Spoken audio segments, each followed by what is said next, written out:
What's up everyone, it's Leo again. In today's video we're going to talk about 5 bad money habits that keep you broke. So let's get into it.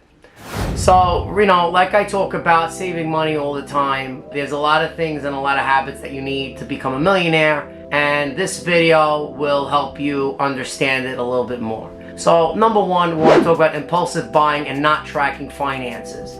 Have you ever heard of the joke about the individual who walks into the local Walmart or Target for milk and bread and leaves with a full cart and a $200 credit card bill? Well, you've probably been the target of that not so funny joke a few times, because if you have a tendency to impulsive shopping, like at Costco and somewhere else, they design the whole store around that. So big box retailers like Walmart, Target, they're not the only ones who encourage impulsive shopping. While you're on social media and an ad flashes across the screen, you could find yourself spending $75 on shoes that weren't even on your radar. When you find the one favorite cookie brand on sale in the grocery store, you might even buy everything on impulse.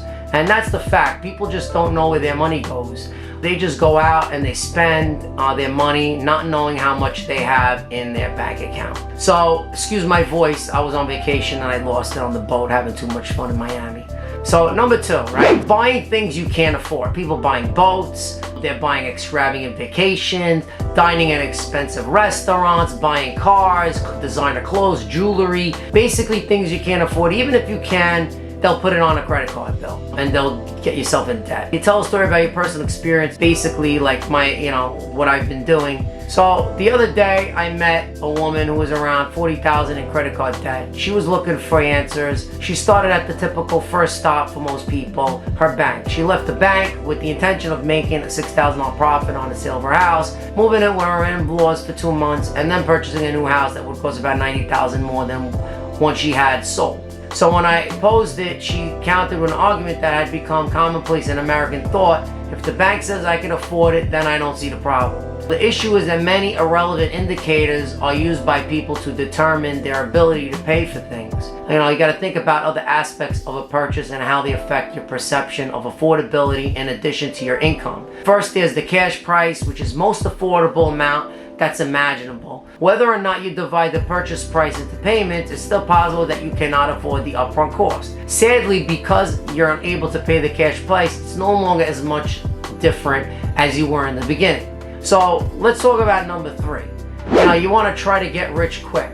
Everyone on social media is trying to do, get rich quick, e-com, crypto. There's a lot of people who claim that they have the formula for quick wealth. Well, not other than a con artist, the majority make these things become true. It just takes a lot of time. If you can avoid the following of how to get rich quick suggestions, since none of them are really that reliable in terms of building wealth, if you try to get rich quickly, you might get lucky, but you're more likely to lose money than make it.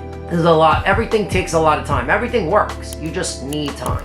So number four, relying on one source of income. The pandemic taught us a lot of things, and we need to adapt as times are getting harsher and harder than ever been. In actuality, those that established a hybrid business combining offline and online were the ones who survived the pandemic and even grew from it. The problem is that one source of income disappears, then you're gonna go broke. All the men I know that have multiple streaming incomes like myself, for me I have over 7 streams of income, so if one goes out, I got the other ones coming in. I've got lots of things: rentals, e-com, a job, all these things. So let's talk about number 5, not having money goals. At the end of the day, you need a goal in order to earn money. You gotta save money, you gotta invest money, and like Theodore Roosevelt said, you have to be practical as well as generous in your ideas, and you gotta keep your eyes on the stars, but remember to keep your feet on the ground.